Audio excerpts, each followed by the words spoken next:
France की multinational company Saint Gobain ने हाल ही में एक अहम संग मील उबूर किया। कंपनी को दुनिया भर में काम करते हुए 360 बरस का अरसा मुकम्मल हो गया है, जबकि इस दौरान चीन में उसके ऑपरेशंस के 40 साल भी मुकम्मल हुए। कंपनी के एशिया पैसिफिक के चीफ एग्जीक्यूटिव ऑफिसर ने कहा कि वो चीन की मैन्युफैक्चरिंग और जिद्दत में होने वाली तब्दीली को देख रहे हैं। We have a great track record of growth in China. चीन में हमारी तरक्की का रिकॉर्ड शानदार रहा है। गुज़श्ता दहाइयों में 2 गुना तरक्की हुई है। हमने नई फैक्ट्रियों में बहुत सरमायाकारी की है।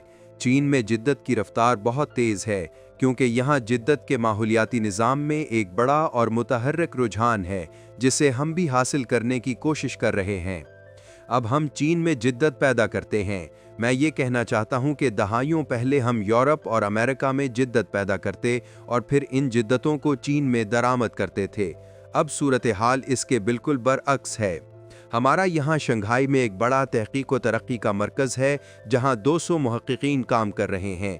वो चीन में जिद्दत पर काम करते हैं और हम इस जिद्दत को चीन से बाहर बरामद करते हैं।